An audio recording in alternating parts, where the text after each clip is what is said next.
உறுப்பினர், நம்முடைய இளையவர், நம்மையெல்லாம் எதிர்காலத்தில் வழி நடத்த இருக்கக்கூடிய நம்முடைய நாடாளுமன்ற உறுப்பினர் மாண்புமிகு KN Arun Nehru MS MP அவர்கள் இதோ உங்கள் மேடையிலே வருகை தந்திருக்கிறார்கள். அன்புக்குரிய பெரியோர்களே, நினைத்து பாருங்கள், இன்றைக்கு நாடாளுமன்றத்திலே நம்முடைய உறுப்பினர் அவர்கள் பேசுகிறார்கள். இந்திய துணைக்கண்டமே இன்றைக்கு திரும்பி பார்க்கிறது. ஏன் இன்றைக்கு தமிழகத்தை நீங்கள் புறக்கணிக்கிறீர்கள்? சாலை திட்டத்திற்கு புறக்கணிக்கிறீர்கள், ரயில்வே திட்டங்களுக்கு புறக்கணிக்கிறீர்கள்.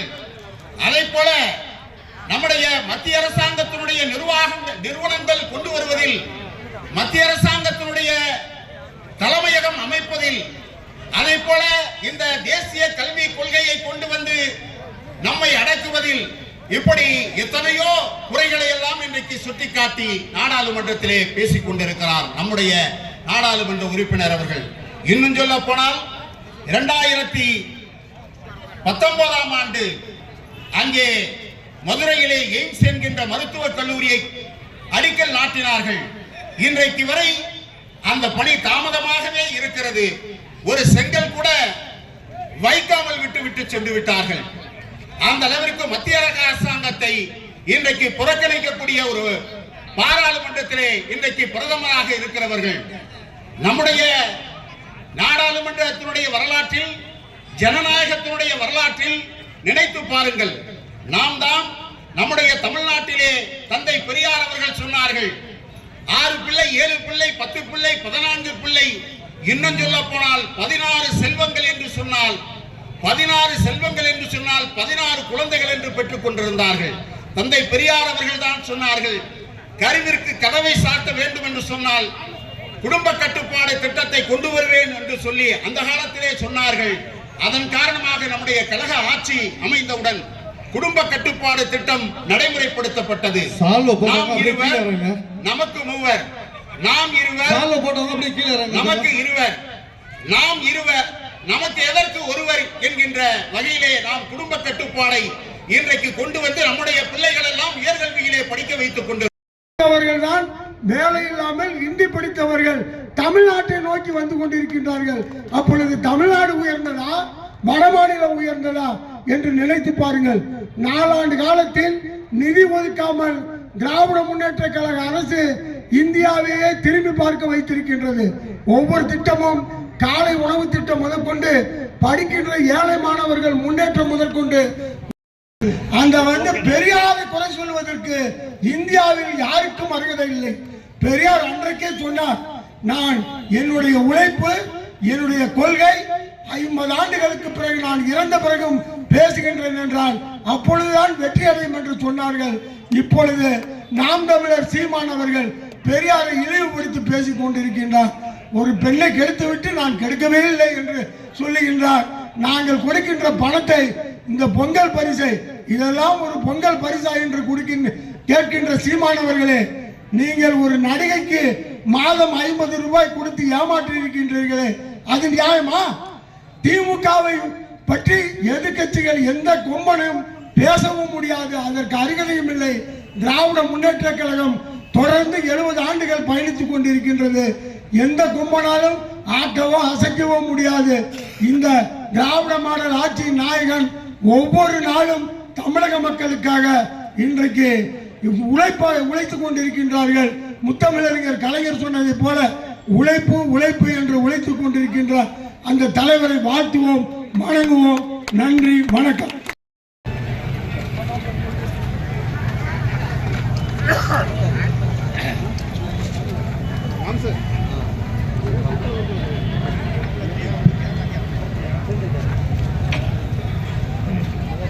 அனைவருக்கும் வணக்கம். இந்த அருமையான பொதுக்கூட்டத்தை திராவிட நாயகர், இந்திய முதல்வர்களுக்கெல்லாம் முதல்வர், எங்கள் தலைவர், உங்கள் தலைவர், மாண்புமிகு கழக தலைவர் அவர்களின் 72வது பிறந்தநாள் விழா பொதுக்கூட்டத்துக்கு தலைமையேற்று நடத்தப்படும் தியாகராஜன் அவர்களே, ஒன்றிய செயலாளர்கள் முத்துச்செல்வன் அண்ணன் அவர்களே, அசோகன் அவர்களே, பெரியவர்கள், இங்கே தமிழ்மாறன் அவர்களே, எம்எல்ஏ ஸ்டாலின் குமாரன் அவர்களே, இங்கே வரவிருக்கும் தமிழன் பிரசன்னா அவர்களே, இங்கே கூடியிருக்கும் அத்தனை நிர்வாகிகளுக்கும் அத்தனை பொதுமக்களுக்கும் என் வணக்கத்தை தெரிவித்துக் கொண்டு, இந்த கடந்த 10 நாளாக நீங்கள் பார்த்துருப்பீங்க, இந்த மாதிரி தமிழ்நாடு மாதிரி கஷ்டப்படுற மாநிலம் ஒன்றும் கிடையாதுன்னு ஒருத்தர் வந்து டிவியில் கத்தி சொல்லிட்டு இருப்பார். அதுக்கு நான் அவருக்கு கண்டிப்பாக பதில் சொல்லி ஆகணுங்கிற அந்த நேரத்தில் இங்கே நான் இருக்கேன். இப்போ மகளிர் உரிமை திட்டம்ங்கிற ஒரு நல்ல திட்டத்தை முதல்வர் கொண்டு வந்தாங்க. எல்லா மகளிரும் கஷ்டப்படக்கூடாது, அவங்களுக்கு வந்து தேவையான விஷயங்களை செய்து கொடுக்கறதுக்கு மகளிர் உரிமை திட்டம் என்கிற திட்டத்தை கொண்டு வந்தாங்க. இந்த ஹரியானா மற்றும் மகாராஷ்டிரா தேர்தலில் பார்த்தீங்கன்னா அதையும் அந்த மகளிர் உரிமை திட்டம் என்ன சொன்னாங்க, ஏன் இலவசமாக கொடுக்குறீங்க, ஏன் அத்தனை பேர் இலவசமாக கொடுக்குறீங்க, ஏன் முடியல, ஏன் முடியுது, 1000 கேள்வி கேட்டாங்களா இல்லைங்களா? நம்ம நிறைய கேள்வி கேட்டாங்க. ஏன் கொடுக்குறீங்க, நிறைய சும்மா இருக்குமே, நிறைய கடன் வாங்கணுமே மாநிலத்துக்கு, ஏன் கொடுக்குறீங்க அப்படின்னு கேட்டாங்க. கேட்டால் அதே மக்கள் ஹரியானாலையும் மகாராஷ்டிராலையும் மகளிர் உரிமை திட்டத்தை, மத்திய பிரதேசலையும் சேர்த்து 3 மாநிலத்திலையும் சேர்த்து கிட்டத்தட்ட அதே திட்டத்தை, இங்கே 1000 ரூபாங்கிற திட்டத்தை 1500 1750ன்னு மாறி அதே திட்டத்தை சொல்லி தான் ஜெயிச்சிருக்காங்க.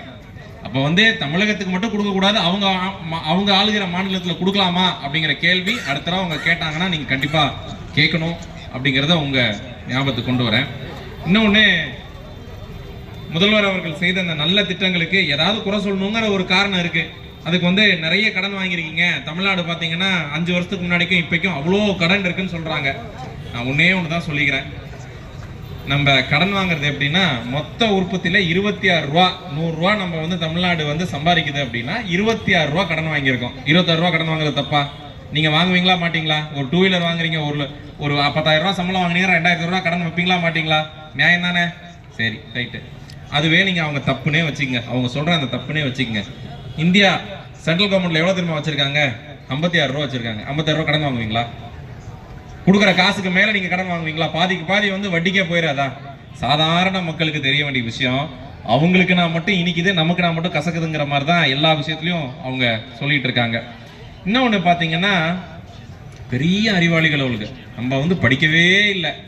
நமக்கு வந்து பார்த்தீங்கன்னா, நம்ம வந்து இருமொழி கொள்கையினால நம்ம படிக்கவே இல்லை. நம்ம வந்து இந்த நாட்டிலேயே 2வது பெரிய பொருளாதாரமாகவும் இல்லை. யாருமே எல்லாம் இன்னும் குடிசை வீட்லேயே தான் இருக்கான் அப்படிங்கிறது அவங்களோட எண்ணம்.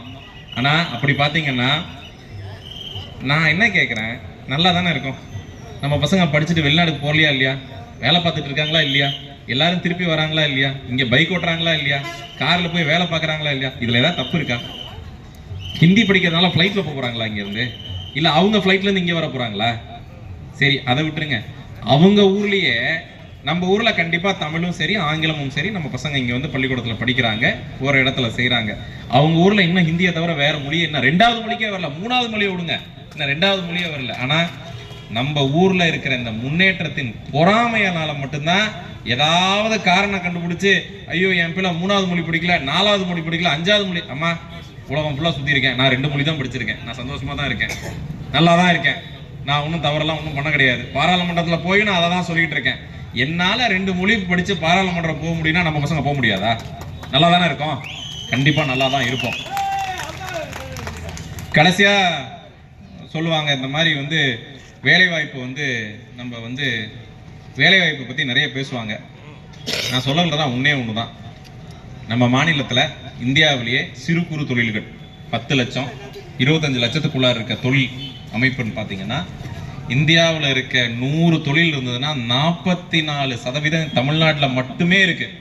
தமிழ்நாட்டில் மட்டுமே இருக்கு. அதுக்கு என்ன அர்த்தம்? பெரிய முதலாளிகள் மட்டுமே இருக்கிற அந்த வடக்க இருக்கிற அந்த சிஸ்டம் இங்கே கிடையாது. எல்லாருக்கும் பொழப்பு உண்டு. இங்கே கடை போட்டவங்களும் சரி, கடை போடாதவங்களும் சரி, வண்டியில் வந்து காஃபி விற்கிறவங்களும் சரி, அனைத்து தொழிலும் தமிழ்நாட்டில் இருக்கு. அப்போ அர்த்தம் என்னன்னா, அடிமட்ட தொண்டன் ஆரம்பிச்சு அடிமட்ட அனைத்து மக்களுக்கும் இங்கே வாழ்வாதாரத்துக்கு இடம் உண்டு, மரியாதை உண்டு, இடம் உண்டு. அங்கே வந்து அது கிடையாது. அதனால அங்கே பெரிய முதலாளிகள் பண்ணுற அதே தத்துவத்தை இங்கே கொண்டு வரணும்னு நினைக்கிறாங்க. அதையும் நீங்கள் கண்டிப்பாக அவங்க சொல்கிற அந்த கதையில் கண்டிப்பாக நீங்கள் புரிஞ்சுப்பீங்க. கடைசியாக வந்து உங்களுக்கு தெரியும், நம்ம எவ்வளோ வரி கட்டினாலும் நம்மளுக்கு 29 காசு தான் கிடைக்குது. இன்னொன்றும் சேர்த்து சொல்கிறேன், ஆந்திரா, கர்நாடகா, கேரளா, தமிழ்நாடு இந்த 4 மாநிலத்தை சேர்த்திங்கனாவே இந்தியாவில் உள்ள கிட்டத்தட்ட 45% வரி இந்த 4 மாநிலத்துக்கு மட்டுமே வருது. மகாராஷ்டிரா சேர்த்துட்டீங்கன்னா 60%. வெறும் 5 மாநிலங்கள் வந்து 60% சம்பாதிச்சு கொடுக்குது. எதுக்கு? மீதி 21 மாநிலம் சாப்பிட்றதுக்கு. நம்ம ஏதாவது தப்பு செய்யறோமா? இருமொழி கொள்கைகள்னால தானே இங்க வந்து நின்று இருக்கோம். எல்லா விதத்திலையும் முன்னேற்றம் தான் இருக்கே ஒழிய அந்த முன்னேற்றம் அவங்களால அந்த மாநிலத்துல செய்ய முடியலங்கிற ஒரே காரணத்தினால மட்டும்தான் இங்க குறை கண்டுபிடிக்க முடியுதே ஒழிய அவங்களால அங்க சரி நாங்க தான் நீட்டு வேணும் எல்லாம் சொல்றோம் தமிழ்நாட்டில் இருக்க. ஏங்க அவங்க வந்து 12 வருஷம் ஆச்சா இல்லையா? ஆச்சு. 10 வருஷத்துல நம்ம தமிழக அரசாங்கத்தினால கிட்டத்தட்ட 20 புதிய மருத்துவக் கல்லூரிகள் தொடங்கியிருக்காங்க. எப்ப? வெறும் நம்ம போட்டு சம்பாரிச்ச 29 காசுல கொடுக்கறதுக்குள்ளேயே நம்மளால வந்து பண்ணியிருக்க முடியுது. உத்தரப்பிரதேஷ் கிட்டத்தட்ட 2000 ரூபா வாங்குறாங்க அவங்க கட்ட 1 ரூபாய்க்கு. பீகார் கிட்டத்தட்ட 8 ரூபா வாங்குறாங்க. ஏங்க அவங்களால அங்க மருத்துவக் கல்லூரி கட்ட முடியல? ஏன் தமிழ்நாட்டில் இருக்க சீட்டு மட்டும் தான் வேணுமா? ஏன் நாங்க பண்ற சரி அதுக்காவது பணம் கொடுத்தாங்கன்னா அதுக்கும் பணம் கொடுக்க கிடையாது. இந்த மாதிரி எல்லா விதத்திலையும் தமிழக முதல்வர் அவர்கள் எடுத்துட்டு இருக்க அந்த திட்டத்துக்கு தடை போடுற ஆளா தான் இருக்காங்களே ஒழிய அந்த திட்டத்தை மேலும் பலப்படுத்தணும், எங்க மக்களுக்கு நியாயமா போய் சேரணுங்கிற அந்த ஒரு துளி எண்ணம் கூட எந்த இடத்துலயுமே கிடையாது. சரி, நிறைய சொன்னாங்க தமிழ் காசி சங்கமம், இந்த சங்கமம், அந்த சங்கமம் கூப்பிட்டு போனாங்க. அங்க யாராவது தமிழ் பிடிச்சவங்களை கூப்பிட்டு வச்சாங்களா? ஹிந்தியில தானே அனௌன்ஸ் பண்ணாங்க. அவங்களுக்கு வேணும்னா மட்டும் தமிழை தொட்டுப்பாங்க, வேணாம்னா தமிழை விட்டுருவாங்க. ஆனா இங்க வந்து தமிழ் இருந்தாதான் இங்க ஓடும். இந்த கழகம் என்பது தமிழக மக்களுக்கும் சாதாரண மக்களுக்கும் பாய்ஸே இல்லாத மக்களுக்கும் இங்க வந்து குரல் கொடுக்கறது தான் இந்த கழகம். அதனால அவங்க சொல்ற அந்த அனைத்து விஷயங்களுக்கும் ஒவ்வொரு இடத்துலயும் பதில் இருக்கு. அவங்க வேகமா கத்தி பேசலாம், இங்கிலீஷ் சேனல்ல பேசலாம், நாங்களும் பேசுவோம், பேசாமலாம் இருக்க முடியாது. அதுக்குண்டான பதிலும் இங்க இருக்கு. என்னோட மிக திறமையான அங்க தமிழன் பிரசன்னா வந்திருக்காரு, என்னோட அருமையா சொல்லக்கூடிய ஆட்களாகவும் இருக்கிறாங்க. அதனால இந்த ஆதரவு என்பது எங்களுக்கு எப்பொழுதும் போல இந்த கழகத்துக்கு கொடுத்து எங்கள் குரலை அங்க பாராளுமன்றத்தில் நாங்க நல்லா இருக்கோம், எங்க வெளியில எங்களை செய்ய விடுங்க, எங்களுக்கு நியாயமா வர வேண்டியதை கொடுங்க என்ற அந்த குரலை மீண்டும் மீண்டும் ஒழிக்க செய்வேன் என்று சொல்லி கொடுத்த வாய்ப்புக்கு நன்றி கூறி விடைபெறுகிறேன். நன்றி, வணக்கம். கழகத்தினுடைய செயலாளர் பாசத்திற்கு மரியாதைக்கும் உரிய அண்ணன் காடுவெட்டி தியாகராஜன் அவர்களே, முன்னிலை பொறுப்பேற்றிருக்கிற ஒன்றிய கழக, நான் நம்ம குடும்பத்துல இருந்து இவ்வளவு பெரிய இன்டெலெக்சுவலை நான் எதிர்பார்க்கல. உள்ளபடியே இந்த தொகுதி, அதுவும் குறிப்பாக துறையூருக்கு அவர் நாடாளுமன்ற உறுப்பினராக இருப்பதற்கு நீங்கள் பெருமைப்பட வேண்டும். ஏன்னா அந்த அளவுக்கு இஸ் வெரி இன்டெலெக்சுவல். நான் அவரை புகழ்பாடி அவரை பெருமைப்படுத்தணுங்கிறது எனக்கு அவசியம் இல்லை. ஆனால் இன்டெலெக்சுவலை கற்றாரை காமுறுவர் அப்படின்னு வள்ளுவர் சொல்லுவது போல ஒரு படித்த தேர்ந்த அறிவாளி உங்கள் தொகுதியினுடைய நாடாளுமன்ற உறுப்பினர் என்பதை பதிவு செய்ய ஆசைப்படுகிறேன். அவரை வாழ்த்துகிறேன். ஃபர்ஸ்ட் டைம் இப்பதான் அவரோட பொதுக்கூட்டத்தில் நான் கலந்துக்கிறேன். பெரும் மகிழ்ச்சி. நண்பர்களே, நன்றி உரையாற்ற இருக்கிற பேரூர் கழக செயலாளர் வெள்ளையன் உள்ளிட்ட நண்பர்களே, மாவட்ட அவைத்தலைவர் அம்பிகாபதி, துணை செயலாளர் மயில்வாகனன், துணை செயலாளர் கனகராஜ், மாவட்ட துணை செயலாளர் பானுமதி கண்ணன், மாவட்ட பொருளாளர் தர்மன் ராஜேந்திரன், என்னை அழைத்து வந்த மரியாதைக்குரிய அண்ணன் அண்ணாதுரை, என்னோட ஜூனியர் சதீஷ், ஆனந்த், மருத்துவர் வெங்கடேஷ் உள்ளிட்ட எல்லோருக்கும் நன்றி. எனக்கு தெரியும் மணி 7:50, கடைசி நேரம், பெண்கள்லாம் உட்காந்துருங்க. மணி 8 போகுது. மணி 8 போதா? பேசலாமா? மருமகள் சீரியல் போடுற நேரம். இந்த நேரத்துல நீ பேசி 3 முடிச்சு போடுறதுக்குள்ளார உங்களை வீட்டுக்கு அனுப்பிடலாமா? ரைட். இங்க பாருங்க, ஆண்கள் தான் நிறைய சிரிக்கிறாங்க. நிறைய சீரியல் இப்ப ஆண்கள் பார்க்க ஆரம்பிச்சிட்டாங்க. நண்பர்களே, நான் ரொம்ப மகிழ்ச்சியா இருக்கும். என்னன்னா, நகரங்கள்ல கூட சில நேரங்கள்ல பொதுக்கூட்டங்கள் எங்களுக்கு போர் அடிச்சு போயிடுது. ஆனால் இப்படி கிராமங்களுக்கு வருகிற போது தலை முழுக்க வந்து கழக உடன்பிறப்புகள் கருப்பு சிவப்பை உதய சூரியரை நேசிக்கிற தொண்டர்களாக இருக்கிற போது இருக்கிற உற்சாகம் இருக்குல்ல, அந்த உற்சாகம் தான் எங்களை அதிகமாக பயணிக்க வைக்கிறது. அப்படி நாம் மகிழ்ச்சியாக இருப்பதற்கு யார் காரணம்? இந்த திராவிட இயக்கத்தை ஏன் இன்றைக்கு வரை அழிக்க எத்தனிக்கிறார்கள்? நான் உங்களுக்கு ஒரு செய்தி சொல்லுகிறேன். நாம் சட்டமன்ற உறுப்பினரா அல்லது நாடாளுமன்ற உறுப்பினரா அல்லது யூனியன் சேர்மன் அல்லது மாவட்ட கவுன்சிலர் என்பதெல்லாம் பெருமை கிடையாது. அண்ணா சொன்னார், இந்த ஆட்சி வரும் போகும், ஆனால் கட்சி என்பதுதான் இந்த மண்ணுக்கான அடையாளம் என்று பேரறிஞர் அண்ணா சொன்னார். அதன்படி இந்த இந்திய வரலாற்றிலேயே, இந்தியாவினுடைய சுதந்திர வரலாற்றிலேயே ஒரே ஒரு இயக்கம், ஒரே ஒரு அரசியல் கட்சி 75 ஆண்டு காலம் ஒரே சின்னம் உதயசூரியன், ஒரே கொடி கருப்பு சிவப்பு, ஒரே சிந்தனை சமூக நீதி என்று பயணிப்பது நம்முடைய திராவிட முன்னேற்ற கழகத்தை தவிர வேறு எந்த இயக்கமும் கிடையாது. இந்த இயக்கம் அழிந்து போய்விடும் என்றார்கள். பெரியாரிடத்தில் இருந்து அண்ணா பிரிந்தார், அவ்வளவுதான், முடிந்தது.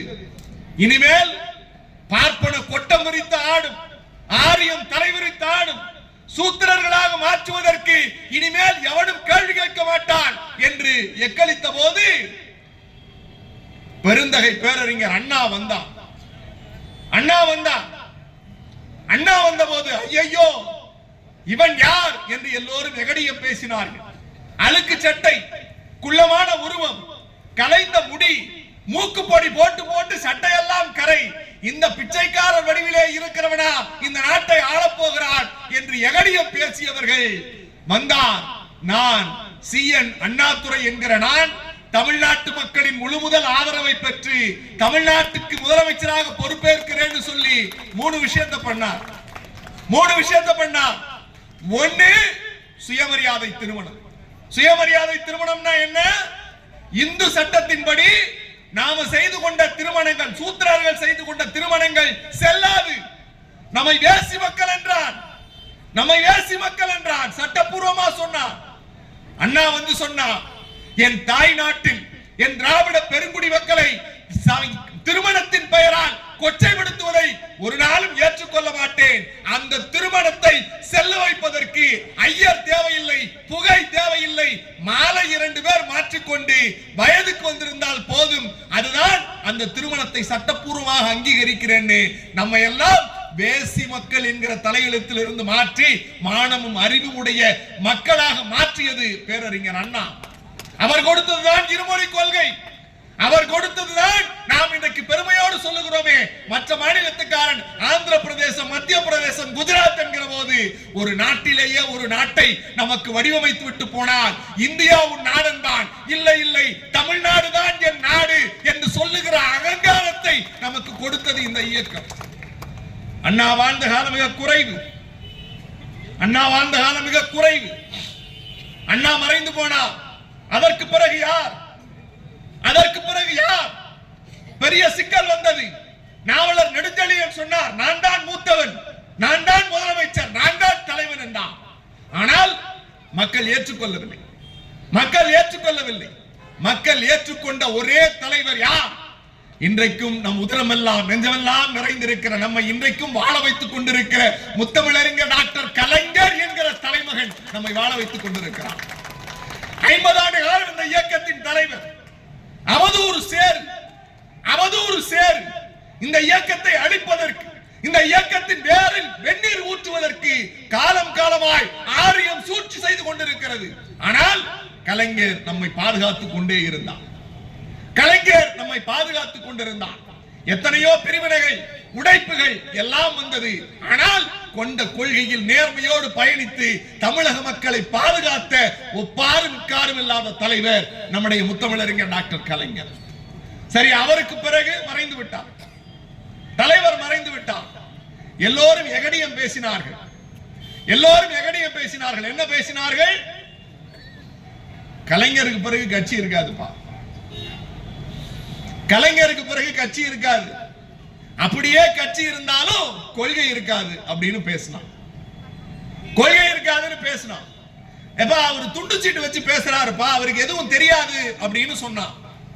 இன்னும் போய் பாஜகவில் இருக்கிற மனநோயாளிகள் எச்ராஜா போன்றவர்கள், நாங்க ஜோசியம் பார்த்தோம், 8 கட்டம் போட்டோம், சோறு உருட்டி பார்த்தோம், ஸ்டாலின் முதலமைச்சர் ஆகவே முடியாது என்று சொன்னார்கள். ஒரு பார்வை உங்களுக்கு வைக்கிறேன். முதல் குற்றச்சாட்டு, கலைஞருக்கு பிறகு இயக்கம் இருக்காது என்றார்கள். நாங்கள் சொன்னோம், ஜெயலலிதாவிற்கு பிறகு அதிமுக சுக்குநூறாய் உடையும் என்று சொன்னோம். இன்னைக்கு உடைந்து இருக்கிறது. நான் பெருமையோடு சொல்லுகிறேன், இந்த கூட்டத்தை பார்த்து சொல்லுகிறேன், அண்ணன் தியாகராஜன் அவர்கள் மாவட்டத்தில் நம்முடைய நாடாளுமன்ற உறுப்பினர் சகோதரர் அருண் அவர்களை வைத்துவிட்டு சொல்லுகிறேன். எடப்பாடி சேலத்தில் இன்னைக்கு பேசியிருக்கார், திருப்பூர்ல பேசியிருக்கார். இது எங்க கட்சியோட நோட்டீஸ், எங்க கட்சியோட நோட்டீஸ்.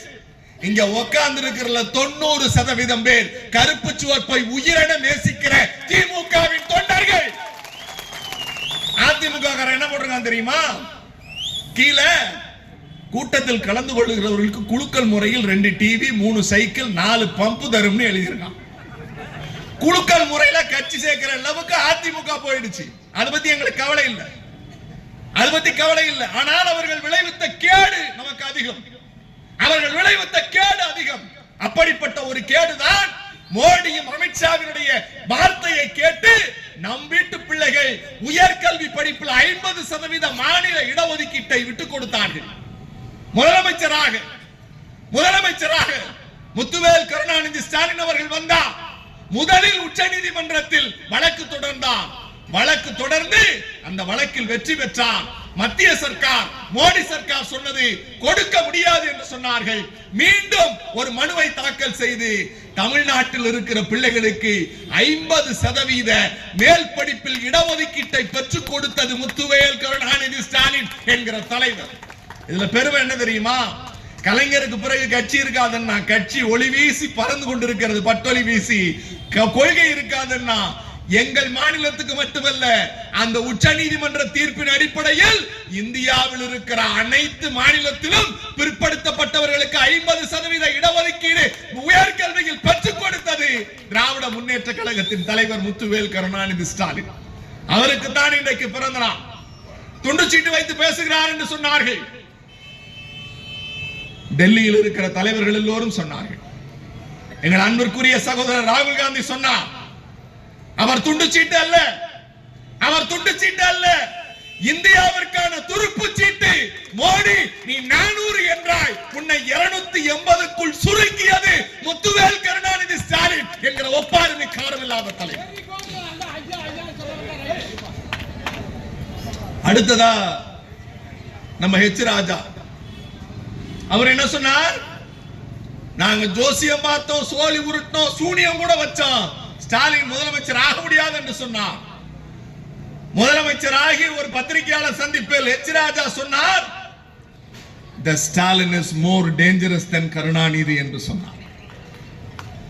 இந்த ஸ்டாலின் கலைஞரை விட மோசமானவர், நம்மை சுண்ணாம்பு தடவாமல் விடமாட்டார் என்று ஒத்துக்கொண்டு இன்றைக்கு அடக்கி வாசிக்கிறார்களே. இந்த மாநிலம் பாதுகாப்பான மாநிலமாக, இந்த மாநிலம் சமூக நல்லிணக்கத்திற்காக, இந்த மாநிலம் சாதிய அடக்குமுறைகளுக்கு எதிராக ஜனநாயகத்தை பாதுகாக்கிற ஒரு மாநிலமாக இருக்கிறது என்றால் அதற்கு காரணம் இன்றைக்கு நாம் கொண்டாடுகிற, பிறந்த நாள் கொண்டாடுகிற முத்துவேல் கருணாநிதி ஸ்டாலின் என்கிற மாண்புமிகு தலைவருக்கு நாம் நன்றி செலுத்த வேண்டிய கட்டாயம். இன்றைக்கு இவ்வளவு பெண்கள் இருக்கிறீர்கள், இவ்வளவு பெண்கள் இருக்கிறீர்கள். நான் உங்களை பார்த்து சொல்லுகிறேன், ஆண்கள் இவர்கள் எப்போதும் திமுக காரர்கள், திமுகவுக்கு தான் வாக்களிப்பார்கள். பெண்களில் ஒருவரிடத்திலே கலைஞர் சொல்லுவார், ஒரு பெண்ணுக்கு கல்வி கொடுப்பது என்பது சமூகத்திற்கு கல்வி, ஒரு ஆணுக்கு கல்வி அது அவனோடு அழிந்து போகும். நான் இங்க இருக்கிற 100-200 பெண்களை பார்த்து கேட்கிறேன், உங்களுக்கு ஒரு செய்தி சொல்லுகிறேன். இங்கே ஏறக்குறைய 3 தலைமுறை பெண்கள் என் கண்ணுக்கு தெரிகிறீர்கள். ஒன்று 60 வயதுக்கு மேல ஒரு பாட்டி, நல்ல ப்ளூ கலர்ல சாரி கட்டிக்கிட்டு பாட்டி சிரிக்கிறாங்க. அதற்கு பக்கத்திலேயே ஒரு 40 வயது உடைய அக்கா, காதல கை வைக்கிற அக்கா. அவர்களுக்கு பின்னால் ஒரு குழந்தை 20 வயசு பிள்ளை, ரெட்டை ஜடை போட்டுக்கிட்டு அழகா பிங்க் கலர்ல தோடு மாட்டிக்கிட்டு இருக்காங்க. இந்த 3 பேர் இங்க இருக்காங்க. ஏன் அவர்களை சொல்லுகிறேன் தெரியுமா? ப்ளூ கலர் சாரி பாட்டியை கூப்பிட்டு, பாட்டி இங்க வாங்க, உங்க பேர் என்ன? உங்க பேர் என்னம்மா? பாட்டிமா. பொன்னம்மா. பொன்னம்மா பாட்டியை கூப்பிட்டு, பொன்னம்மா இங்க வாங்க, உங்க பேரை எழுதுங்கன்னு ஒரு சீட்டு கொடுத்தீங்கன்னா பொன்னம்மா என்ன பண்ணுவாங்க? பொன்னம்மா என்ன பண்ணுவாங்க? மை டப்பா கொண்டு வா, உருட்டி கை வைக்கிறேன்னு கை நாட்டு வைப்பாங்களா? வைப்பாங்களா? வைப்பாங்க. அக்கா உங்க பேரு? சத்தமா? செல்வமணி. செல்வமணி அக்காவை கூப்பிட்டு, அக்கா இங்க வாங்க, உங்க பேர் என்ன அப்படின்னா, என் பேர் செல்வமணி, கையெழுத்து எழுதுங்க அப்படின்னா செல்வமணின்னு கூட்டி கையெழுத்தோ எழுதிடுவாங்க. பாப்பா உன் பேரு? பிரீத்தி. பாருங்க, பொன்னம்மா, செல்வமணி, பிரீத்தி. இது தலைமுறை வளர்ச்சி. இப்ப பிரீத்திட்ட கூப்பிட்டு, பிரீத்திமா come here, write your name அப்படின்னா பிரீத்தி இங்கிலீஷ்ல சைன் பண்ணும். போடுவல்ல தங்கம்? பத்தியா, எங்க பிள்ளை போடுவேன் கை தூக்கு. 50 வருஷமா, 50 வருஷம். இதே மாதிரி ஒரு கூட்டத்தை உத்தரப்பிரதேசத்துல, பீகார்லயோ கூட்டுங்க. 3 தலைமுறை உட்கார வைங்க. உன் பேர் என்னன்னா பொதுவெளியில உன் பேரு கூட சொல்ல மாட்டாங்க. ஆனால் 50 ஆண்டு கால திராவிட இயக்க வரலாற்றில் பொன்னம்மா போட்ட கையெழுத்தை கை நாட்டில் இருந்து மாற்றி பிரீத்திக்கு கொடுத்து, பிரீத்தி இங்கிலீஷ்ல சைன் பண்ணி அவ பேருக்கு பின்னால பட்டம் போட வைத்தது இந்த திராவிட இயக்கமும் திமுகவும் தான். முத்தமிழறிஞர் கலைஞர் இல்லை என்றால் நாம் இன்றைக்கு அடிமையாய் இருப்போம். அடிமையாய் மட்டுமே இருந்திருப்போம். ஏன் இதை சொல்லுகிறேன் தெரியுமா? கலைஞர் தான் 3 கிலோமீட்டருக்கு ஒரு தொடக்கப்பள்ளி, 5 கிலோமீட்டருக்கு ஒரு ஆரம்ப பள்ளி, 7 கிலோமீட்டருக்கு ஒரு மேல்நிலை பள்ளி, 8 கிலோமீட்டருக்கு ஒரு உயர்நிலை பள்ளி. அது மட்டுமல்ல, பெண்கள் அதிகமாக இருந்தால் 5 கிலோமீட்டருக்குள்ளாரையே ஒரு பெண்கள் மேல்நிலை அரசு பள்ளியை உருவாக்கினார். அரசு பள்ளியை உருவாக்கினார். பிரீத்தி படிக்க போறப்ப வீட்டுல இருந்து காசு போட்டு கொண்டு போறது இல்ல. அரசு பள்ளிக்கு போனா போதும், பிள்ளைக்கு யூனிஃபார்ம், பிள்ளைக்கு செருப்பு, பிள்ளைக்கு எல்லாமே கொடுத்து, நோட்டு புத்தகம் கொடுத்து, நீ படிக்க வர்றதுக்கு இலவச கல்வி கொடுத்து, பெண் படிக்க வந்தா ஸ்காலர்ஷிப் கொடுக்கிற ஒரே மாநிலம் தமிழ்நாடு. இப்ப நம்ம சப்ஜெக்டுக்கு வருவோம். நம்ம எம்பி வந்து தொட்டுட்டு போனா, அவருக்கு நேரம் பற்றாக்குறை, அவருக்கு நிறைய பேசணும். எம்பி ஒரு வரிய தொட்டுட்டு போனா, நம்ம ஊர்ல ஒன்றிய நிதி அமைச்சர் இருக்காங்க தெரியுமா? யார் அது? யாரு? ஊர்கா மாமி. அந்த அம்மா ஊர்கா போட்டு தான் நான் முன்னேறினேன் அப்படிம்பாங்க. நான் ஊர்கா போட்டு எங்க ஆத்துல முன்னேறினேன் அப்படிம்பாங்க. நாம கேட்டோம், இப்ப நம்ம வீட்டுல பூண்டு விலையெல்லாம் ஏறி போச்சு. ஏறி போச்சா? கடைக்காரரை கேக்குறீங்களா? கடைக்காரர் என்ன சொல்லுவாரு? அவன் அவ்வளவு விக்கிறாம்மா, அதனால நான் விக்கிறேன். அவன் விலை குறைச்சு கொடுத்தா நான் குறைச்சு கொடுக்க போறேன்னு சொல்லுவாரா இல்லையா? அந்த அம்மா நிதி அமைச்சர். பத்திரிகையாளர் கேட்கிறாங்க, ஏமா பூண்டு வெங்காயம் இவ்வளவு விலை உயர்ந்து கிடக்குமா, ஏதாவது கம்மி பண்றதுக்கு வழி இருக்கான்னா? எங்க ஆத்துல பூண்டு வெங்காயம் எல்லாம் சேர்த்துக்க மாட்டோம். எங்க ஆத்துல பூண்டு வெங்காயம் எல்லாம் சேர்த்துக்க மாட்டோம். இதெல்லாம் பதிலா? இதெல்லாம் பதிலா? இல்லை. ஏன் இப்படிப்பட்ட சர்வாதிகார மனப்பான்மை உடையவர்கள் நமக்கு நிதியமைச்சராக இருக்கிறாங்கிறதுக்கு ஒரு செய்தி சொல்றேன். நீங்க எங்க மக்கள் எல்லாம் இருக்கீங்கல்ல, காலில் செருப்பு போடுறீங்களா? போடுறோமா? நீங்க 100 ரூபாய் கொடுத்து துறையூர்ல போய் செருப்பு வாங்குறீங்க. செருப்பு வாங்குறீங்க. அந்த செருப்புக்கு ஜிஎஸ்டி எவ்வளவு தெரியுமா? 100 ரூபாய்க்கு ஜிஎஸ்டி எவ்வளவு தெரியுமா? 12 ரூபாய் கட்டணும். எவ்வளவு கட்டணும் உங்களுக்கே தெரியுமா? இது நீங்க செருப்பு வாங்குறதுக்கு ஜிஎஸ்டி நிர்மலா சீதாராமன் உங்கள்ட்ட இருந்து 12 ரூபாய் வாங்குறாங்க. சரி, செருப்பை விட்டுருங்க. தலைக்கு குளிக்கிறோமா? டெய்லி தேங்காய் எண்ணெய் வைக்கிறோமா? தேங்காய் எண்ணெய் வந்து பியூட்டி காஸ்மெட்டிக்ஸ்ல வருது. அதுக்கு 18%. 100 ரூபாய்க்கு தேங்காய் எண்ணெய் வாங்கினா 18 ரூபாய் உங்க தலையில இருந்து தேங்காய் எண்ணெய்க்கு மோடி சர்க்கார் வாங்குது. சரி, தேங்காய் எண்ணெய் வச்சுட்டோம். ஷாம்பு போட்டு குளிக்கிறீங்களா? ஷாம்பு போடுறோம்ல, அதுக்கு எவ்வளவு தெரியுமா? அதுக்கு 18%. சரி, முடியா Lifebuoy soap, Lifebuoy soap 3 soap 100 ரூபாய். 100 ரூபாய்க்கு சோப்பு வாங்கினா நீங்க 15 ரூபாய் டாக்ஸ் கட்டணுமா? நாம உடம்ப கழுவுற குளிக்கிற ப்ராசஸ், கால்ல செருப்பு போடுறோம், தலைக்கு எண்ணெய் வைக்கிறோம், ஷாம்பு போடுறோம், சோப்பு போடுறோம், குளிச்சிட்டு வெளியில வரோம். அதுக்கு 300 ரூபாய் நீங்க செலவு பண்ணீங்கன்னா நீங்க கட்டுற டாக்ஸ் கிட்டத்தட்ட 38 ரூபாய் உங்க பாக்கெட்ல உங்களுக்கு தெரியாம நிர்மலா சீதாராமனும் மோடியும் எடுத்துட்டு போறாங்க. மோடி எடுத்துட்டு போறாங்க. நான் சொன்னேன்ல, பிரீத்தி படிக்க போறா, ஸ்கூலுக்கு போகிற போது எல்லாம் செஞ்சு அனுப்புறோம். யாரோட காசு? நம்ம காசு, நம்ம வரி பணம். வரி பணம் தானே. இப்ப தர்மேந்திர பிரதான் ஒருத்தர் இருக்கார். தர்மேந்திர பிரதான், அவர் ஒடிசாக்கார். அவர் தாய்மொழி ஒடிசா. அவர் சொல்றாரு, தமிழ்நாட்டுல பிள்ளைகள் நல்லா படிக்குது, தமிழ்நாட்டு பிள்ளைகள் நல்லா படிக்குது, எல்லாம் இங்கிலீஷ்ல பேசுது, எல்லாம் இங்கிலீஷ்ல எங்களை திட்டுறாங்க. நாங்க என்ன பண்றது? இப்ப நேரம் நம்ம அமைச்சரோட பையன் போறான்னு வச்சுங்க, அருண் போறார், பார்லிமெண்ட்ல பேசுறார், நின்னு பேசுறார், ஒரு பேப்பர் கிடையாது, இங்கிலீஷ்ல பேசுறார். அவங்க முழிக்கிறாங்க, யாரா இவங்க இவ்வளவு இங்கிலீஷ் பேசுறாங்க, நமக்கு புரிய மாட்டேங்குது. இன்னைக்கு உத்தரப்பிரதேச சபாநாயகர் உத்தரப்பிரதேச சட்டமன்றத்தை தூண்டா எல்லாம் பான்பராக் போட்டு பொழிச்சுன்னு சீட்டு கடியில எச்சில் துப்பி வச்சிருக்கிறான். அயோக்கியத்தனம் தான் உத்தரப்பிரதேசம்.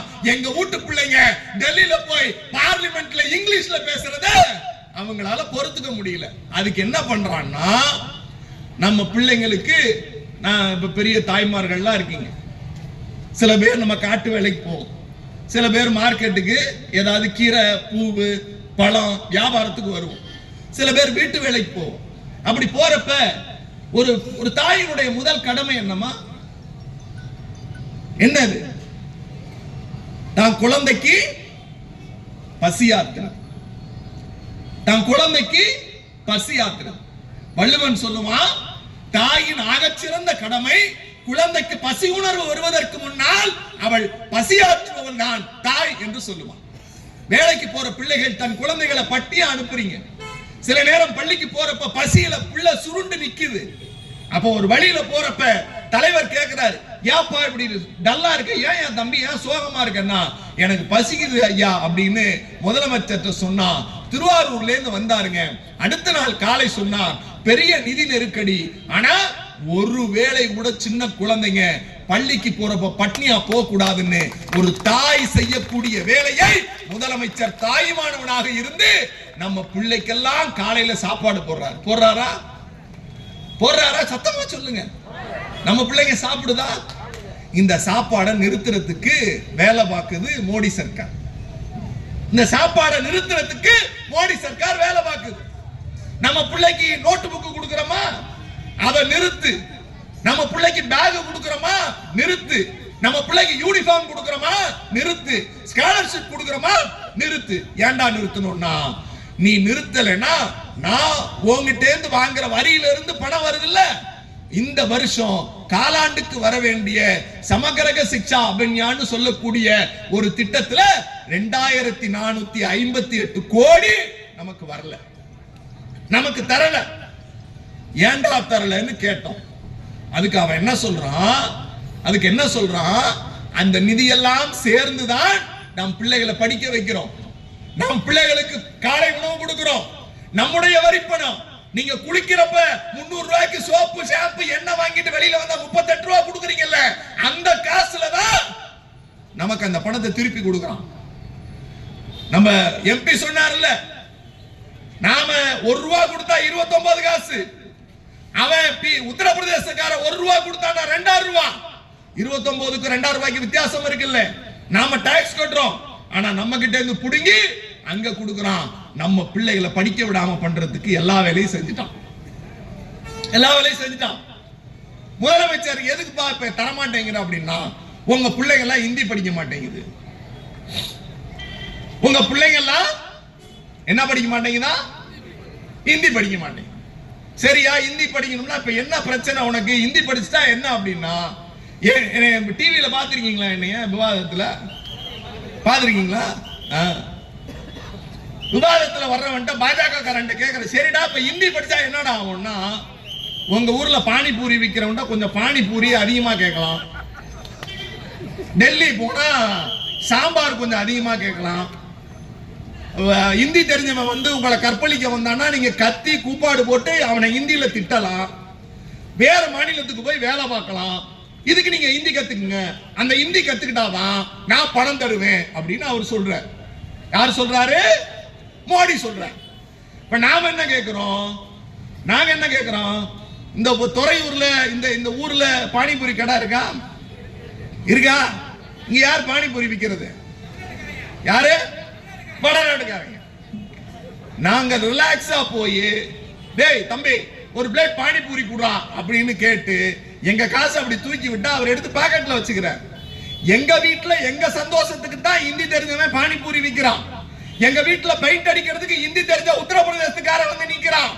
எங்க வீட்டுல அடைச்சுக்குச்சுன்னா அடைப்ப சரி பண்றதுக்கு ஹிந்தி படிச்சவன் வந்து நிக்கிறான். எங்க வீட்டுல கட்டு வேலை கட்டணும்னா கட்டு வேலை கட்டுறதுக்கு ஹிந்தி தெரிஞ்சவன் வந்து நிக்கிறான். ஆனால் தமிழும் ஆங்கிலமும் படித்த எங்கள் பிரீத்தி போல பிள்ளைகள் அமெரிக்காவும் கலிபோர்னியாலையும் போய் உலக நாடுகள்ல பேசி உலகத்தோடு தொடர்பில் இருக்கிறோம். எங்க பிள்ளைங்க உயர்ந்திருக்குடா, எங்க பிள்ளைகள் உயர்ந்திருக்கு. நான் 2016 கேபிட்டோல போய் பேசினேன். நான் தமிழ் வழியில் படித்தவன். நான் தமிழ் வழியில் படித்தவன், அரசு பள்ளியில படித்தவன். 2016 அமெரிக்காவினுடைய நாடாளுமன்றத்தினுடைய அந்த அவை இருக்குல்ல, அதுக்கு பேரு கேபிட்டோ. நான் போய் கேபிட்டோல பேசிட்டு வந்தேன். சாதாரண குடும்பத்தில் இருந்து போனவனை எந்த இந்தி பேசினவனாவது கேபிட்டோல போய் பேசியிருக்கானா? நம்ம எம்பி போய் பேசிட்டு வந்தா சொன்னார்ல, நான் உலக நாடுகளுக்கு எல்லாரும் போனேன், நாங்க போய் இந்தியா பேசுனீங்க. இப்ப மோடி போனார்ல அமெரிக்காவுக்கு, மோடி போனாரா அமெரிக்காவுக்கு? ட்ரம்ப் பேசினாரா? ட்ரம்ப் இங்கிலீஷ்ல பேசுறான், நம்மால 3 டிரான்ஸ்லேட்டர் வச்சு முழிக்கிறான், என்னமோ நம்மள திட்டுறான் போல இருக்கு. அங்க போய் இருந்தாலும் ஹிந்தியில பேசுறான். அவனுக்கு எவனுக்கு தெரியுங்க ஹிந்தி? எவனுக்கு தெரியும் ஹிந்தி? நாங்க இங்கிலீஷ்ல பேசணும்னா புரிஞ்சுக்கிட்டு ஹலோன்னு கை கொடுத்துட்டு உங்க தேவைகளை சரி பண்றோம்னு சொல்லக்கூடிய அளவுக்கு எங்கள் பிள்ளைகள் உலகத்தில் இருக்கிறார்கள், உலகத்தோடு தொடர்பு இருக்கிறார்கள். நாங்க அந்த கல்வியை கொடுத்திருக்கோம். சார் நான் ஒரே ஒரு செய்தி சொல்றேன், நீங்க ஹிந்தி படிச்சாதான் பானிபூரி திங்கணும், பானிபூரி வாங்கணும்னா எங்களுக்கு பானிபூரியே தேவையில்லைடா. எங்களுக்கு பானிபூரி தேவையில்லை. பானிபூரி எப்படி தேவையில்லையோ அப்படித்தான் மோடி சர்க்காரும் அமித்ஷா வகைராக்களும் நிர்மலா சீதாராமனும் எங்களுக்கு எப்போதும் தேவையில்லை. ஏனென்றால் இது தந்தை பெரியார் மண். நம்மகிட்ட இன்னொரு இந்தி போராட்டத்தை திணிக்க நினைக்கிறாங்க. நம்ம இந்தி போராட்டத்தை திணிக்க நினைக்கிறாங்க. அவர்களுக்கு தெரியாது இந்தி போராட்டம் என்பது, இந்திய ஆதிக்கத்தை எதிர்க்கும் போராட்டம் என்பது சாதாரண போராட்டம் அல்ல. பாவேந்தன் பாரதிதாசன் சொல்லுவானே, இந்திக்கு தமிழ்நாட்டில் ஆதிக்கமாம் எல்லோரும் வாருங்கள் நாட்டினரே, செந்தமிழுக்கு தீமை வந்த பின்னும் இந்த தேகம் இருந்தொரு லாபம் உண்டோ, விந்தை தமிழ் மொழி எங்கள் மொழி, அது வீர தமிழ் மக்கள் ஆவி என்போம். இந்திக்கு சலுகை தந்திடுவார், அந்த ஈனரை காரி உமிழ்ந்திடுவோம். நாங்கள் உமிழ தயாராகி விட்டோம். நீங்கள் பற்ற வைக்கிற நெருப்பு என்பது இந்திய ஒன்றியத்தையே எரித்துவிடும்.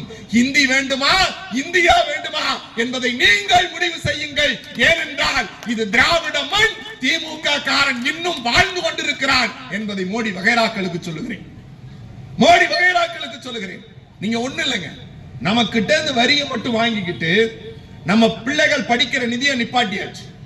அதை போலவே நமக்கு தேசிய பேரிடர் மீட்பு நிதி வரணும், அதையும் நிப்பாட்டிட்டான். தேசிய ஒருங்கிணைந்த குழந்தை வளர்ச்சி நிதி வரணும், அதையும் நிப்பாட்டிட்டான். ஜிஎஸ்டி இழப்பீட்டு தொகை ஆண்டுக்கு 20,000 கோடி வரணும், அதையும் நிப்பாட்டிட்டான். கேட்டா சொல்றான், நீங்க எல்லாம் புள்ள வைக்கிறது கம்மியா இருக்கு, உத்தரப்பிரதேசத்துல அதிக புள்ள வைக்கலாம். நீதானடா சொன்ன, நீதான சொன்ன குழந்தை கட்டுப்பாடை சரி பண்ணணும். நாங்க செஞ்சு முடிச்சதுக்கு தண்டனை அனுபவிக்கிறோம். நம்ம தொகுதியை குறைக்க போறான். நம்முடைய ஆதரவு இல்லாமல் வெறும் மாட்டு சாணியை மட்டுமே கடவுளா நம்பி ரொட்டியில மாட்டு சாணியை தொட்டு திங்கிறவனை பாத்தீங்களா? வீடியோல பாத்தீங்களா இல்லையா? ஒரு அம்மா போகுது, புருஷன் உத்தரப்பிரதேசத்துல ஏதோ குளிக்க போகுது, தான் புருஷன் வீடியோ கால்ல வந்து குளிக்கணும்னு போனையும் முக்கிய எடுக்குது. பாத்தீங்களா, என் புருஷன் குளிச்சுட்டான்னு. இதுதான் அவர்கள் அறிவு. ஆனால் நாம் அப்படி அல்ல. we are constructive state, we are developing state. இந்தியாவிலேயே நான் சொல்றேன், எடப்பாடி பழனிசாமி முதலமைச்சராக இருந்த போது ஒருத்தன் தொழில் பண்ண தமிழ்நாட்டுக்கு வரல. ஆனால் கலைஞரின் பிள்ளை முத்துவேல் கருணாநிதி ஸ்டாலின் அவர்கள் நான் தான் இந்த நாட்டின் முதலமைச்சர் பிரகடனப்படுத்தின நாள்ல இருந்து தொழிற்சாலை வந்து குவிச்சுக்கிட்டே இருக்கு. நான் விளையாட்டுக்கு சொல்றேன், புள்ளி விவரங்களை சொல்லுகிறேன். அதிமுக ஆட்சியில் எடப்பாடி தலைமையிலான ஜிடிபி ரேட் -4.11. இன்னைக்கு தமிழ்நாட்டோட ஜிடிபி ரேட் 8.3% 3 மடங்காக உயர்த்தி இருக்கிறார் முத்துவேல் கருணாநிதி ஸ்டாலின். தமிழ்நாடு எடப்பாடி ஆட்சி காலத்தில் 17வது இடத்தில் இருந்தது தொழில் முதலீட்டில். இன்னைக்கு எந்த இடம் தெரியுமா? இந்தியாவிலேயே 2வது இடம், மகாராஷ்டிராவிற்கு அடுத்து நாம் தான். தொழில் ஊக்குவிப்பில் 19வது இடத்துல இருந்துச்சு எடப்பாடி, இன்னைக்கு நாம முதலிடத்தில் இருக்கிறோம். இந்திய சராசரியில் தனிநபர் வருமானம் குறைந்து கொண்டிருக்கிறது. இந்திய சராசரியை விட 3.2% தனிநபர் வருமானம் உயர்ந்திருக்குன்னா அது ஒரே மாநிலம் தமிழ்நாடு மட்டும்தான். வேலை வாய்ப்பை கொடுத்திருக்கிறோம். கல்வியில் முதலிடம். ஒரு விஷயம், 99.9% கிராஸ் என்ரோல்மெண்ட் ரேஷியோ எலிமெண்டரி ஸ்கூல்ல உச்சநீதிமன்றம் சொல்லுது, பாராட்டுது. ஏங்க தமிழ்நாட்டில் எப்படிங்க சுதந்திர இந்தியாவிலேயே முதல் முறையாக 99.9% பிள்ளைகளை ஸ்கூலுக்கு எவனாலயா கொண்டு வர முடியும்? இந்த பிள்ளைகளின் படிப்பை தடுத்து நிறுத்த வேண்டும் என்று நினைக்க உறுதிமொழி வாசிக்கிறார். அதை நாம் இப்பொழுது அவர் சொல்ல சொல்ல நாமும் வாசிக்க முடியும். எல்லாரும் எழுந்திருச்சு நின்று எழுந்து நின்று உறுதிமொழி. தமிழ்நாட்டின் நலன் சொல்லாங்களா? தமிழ்நாட்டின் நலன்களையும் தமிழ்நாட்டின் எதிர்காலத்தையும் யாருக்காகவும் எதற்காகவும் விட்டு தர மாட்டோம். தமிழ்நாட்டின் உரிமைகளுக்காக ஒன்றுபட்டு போராடுவோம். தமிழ்நாடு போராடும், தமிழ்நாடு வெல்லும். தமிழ்நாடு போராடும், தமிழ்நாடு வெல்லும். நன்றி. இக்கூட்டத்திற்கு உரையாற்ற வந்த நம்ம பேச்சாளர் அவர்களே, மாவட்ட செயலாளர் அண்ணா அவர்களே, நம்ம சட்டமன்ற உறுப்பினர் அண்ணா அவர்களே, எம்பி அவர்களே, இக்கூட்டத்துக்கு வந்திருக்கும் நம்ம கட்சி தொண்டர் அவர்களே, மகளிர் அவர்களே, அனைவருக்கும் கோடான நன்றியை தெரிவித்துக் கொள்கிறோம். நன்றி நன்றி நன்றி, வணக்கம்.